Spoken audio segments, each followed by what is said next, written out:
एक गांव है लालू छपरा, वहाँ एक बड़ी संवेदनशील घटना घटित हुई थी जिसमें एक नाबालिग बच्ची थी, उनका शव प्राप्त हुआ था।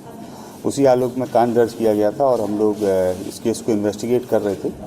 इसमें एक एसआईटी गठित की गई थी एसडीपीओ सरैया चंदन उनके नेतृत्व में, जिसमें हम लोगों के डीआईयू की टीम, उनके जो प्रभारी हैं लाल किशोर वो, और जो पारू के थाना अध्यक्ष हैं मोनू कुमार, जो कि उस कांड के अनुसंधानक भी हैं, लगातार सक्रियता से इस केस में हम लोग लगे हुए थे। इस केस में घटना के 3 दिन उपरांत एक व्यक्ति की गिरफ्तारी की गई थी जिनका नाम मिथिलेश राम था, जिसके बारे में आप लोगों को मैंने पूर्व में सूचना भी दी थी। आज सुबह इसमें 4 लोगों की गिरफ्तारी और की गई है, जिसमें से एक जो नामजद अभियुक्त था जिनका नाम संजय राय है, जो इस घटना के मुख्य अभियुक्त थे, उनकी गिरफ्तारी की गई है। अररिया जिला है वहाँ के पास से। इसके अतिरिक्त 3 और अपराधकर्मी इसमें गिरफ्तार किए गए हैं जो उनके सहयोगी के रूप में थे, जिसमें एक का नाम पंकज पासवान है, दूसरे का नाम चुन्नू है और तीसरे का नाम मुन्ना पासवान है। इस प्रकार से इस पूरे घटनाक्रम में अभी तक हम लोगों ने कुल 5 लोगों की गिरफ्तारी की है। इसमें पूरी घटना में अभी 2 लोगों की संलिप्तता और प्रकाश में आई है पूछताछ के दौरान, तो हम लोग प्रयास कर रहे हैं और हम लोग की टीम उन दोनों लोगों की गिरफ्तारी के लिए भी प्रयासरत है। इस घटना के पीछे जो वजह थी, जिसकी वजह से ये घटना घटित हुई है, वो ये है कि जैसा कि आप सभी को ज्ञात होगा कि पूर्व में भी इस बात को प्रकाशित किया था आप सभी ने कि जो मृतका हैं और जो इसके मुख्य अभियुक्त हैं संजय राय, दोनों के बीच में लगभग पिछले 3 वर्षों से काफ़ी बातचीत होती थी, जिसके टेलीफोनिकली एविडेंस भी हम लोगों के पास में है और दोनों की जो सीडीआर के डिटेल्स हैं वो इस चीज़ की पुष्टि भी करते हैं। घटना 11 मई की रात की है, 11 अगस्त की रात की है। तो 11 अगस्त को रात्रि में लगभग 10:30 बजे से 11 बजे के बीच में दोनों की टेलीफोन पर बात हुई, जिसकी पुष्टि सीडीआर में भी है। उस फ़ोन पे वार्ता के उपरांत जो मृतका है वो वहाँ पे गई, जो एक नियत जगह रहती थी, वो चौर का इलाका है उसी गांव का, जहाँ पे ये मुख्य अभियुक्त संजय राय, उन्होंने मृतका को बुलाया था। और गांव के जो 5 नवयुवक हैं जिनको लगभग पिछले 2-3 महीने से इस पूरे घटनाक्रम की जानकारी थी, और इन लोगों का उद्देश्य ये था कि अब इन लोगों को रंगे हाथ पकड़ना है और हम लोगों के समाज विशेष की बच्ची है जिसके साथ में ये व्यक्ति गलत करता है। तो इन 5 ही नवयुवकों ने उस दिन इनको रंगे हाथ पकड़ने की योजना बनाई। तो जब ये बच्ची वहाँ पहुँची है तो उसके तुरंत 2 या 3 मिनट के अंदर ये 5 जो नवयुवक, जिनमें से 3 की गिरफ्तारी की गई है, 2 अभी फरार हैं, ये 5 वहाँ पे पहुँच गए। और दोनों जब वहाँ पे पहुँचे तो मृतका और ये मुख्य अभियुक्त संजय दोनों वहाँ बैठे हुए थे। इन लोगों ने वहाँ पे हॉट टॉक हुआ, जिसमें हल्की सी मारपीट इसके साथ भी हुई, जो मुख्य अभियुक्त संजय के साथ भी हुई और जो मृतका है उसके साथ भी हुई।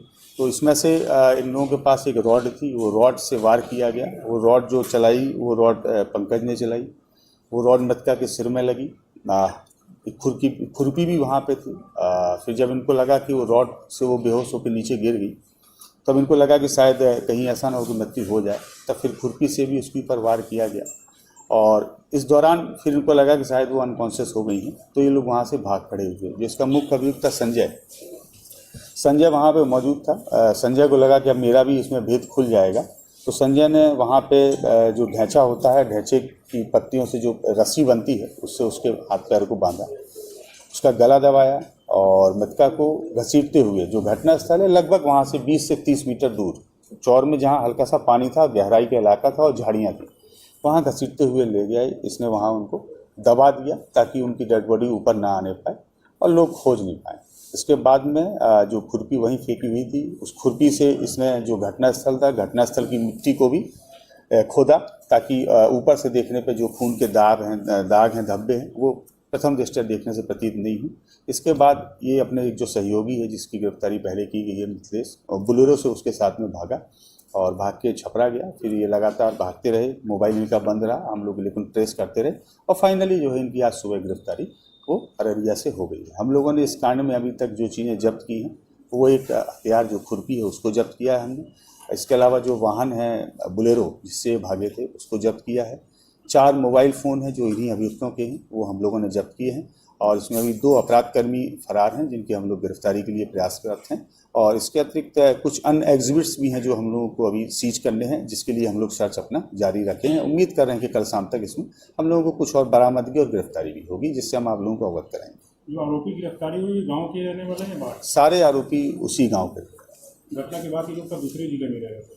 नहीं, सारे आरोपी में से जो 2 आरोपी अभी हम लोग नहीं पकड़ पाए हैं, ये 2 आरोपी तो उसके अगले ही दिन फरार हो गए थे, लेकिन जो बाकी आरोपी हैं वो लगातार रह रहे थे और उनकी चूंकि लगा कि चूंकि ये नामजद अभियुक्त है संजय राय और पुलिस इन पर ही फोकस कर रही है, लेकिन संजय राय की गिरफ्तारी के उपरांत जब पूछताछ हुई तो ये सारा मामला प्रकाश में आया और फिर हम लोगों ने इनके जो क्रॉस चेक भी इन लोगों को किया मोबाइल एनालिसिस के बेस पे, तो उस बात की पुष्टि हुई और फिर जब ये तीनों से हम लोगों ने पूछताछ की तो उन लोगों ने अपनी अपराध में संलिप्तता को स्वीकार भी किया। परिवार का भी कुछ संलिप्तता सर आया है इसमें?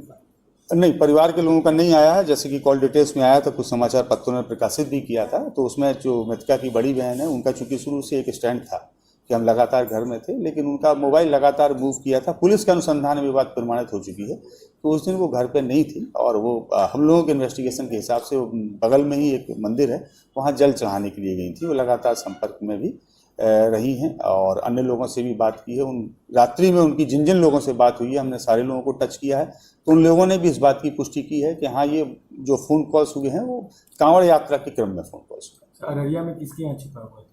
नहीं, किसी व्यक्ति के यहाँ से गिरफ्तारी नहीं हुई है। हम लोगों ने इनको भागने के क्रम में एक बस को डिटेन करके वहाँ से पकड़ा। बच्ची के साथ रेप हुआ है क्या? नहीं, उसकी पुष्टि ना तो मेडिकल में हुई है, ना ही इन दोनों से पूछताछ के दौरान हुई है। इसके अलावा जो वैज्ञानिक स्तर की रिपोर्ट्स आई हैं, उस रिपोर्ट में भी इस प्रकार की कोई पुष्टि नहीं हुई है और जो इंजरी थी उसके बारे में हम लोगों ने स्टार्टिंग से ही आप लोगों को स्पष्ट किया है कि शरीर में 3 जगह इंजरी थी और इन लोगों ने भी जो बताया है उसके अनुसार भी वही 3 जगह इंजरी है और पोस्टमार्टम रिपोर्ट्स में भी, इंक्वेस्ट में भी वही 3 जगह इंजरी है। एक हिस्सा सिर है, दूसरा हिस्सा गर्दन है और तीसरा हिस्सा हाथ है।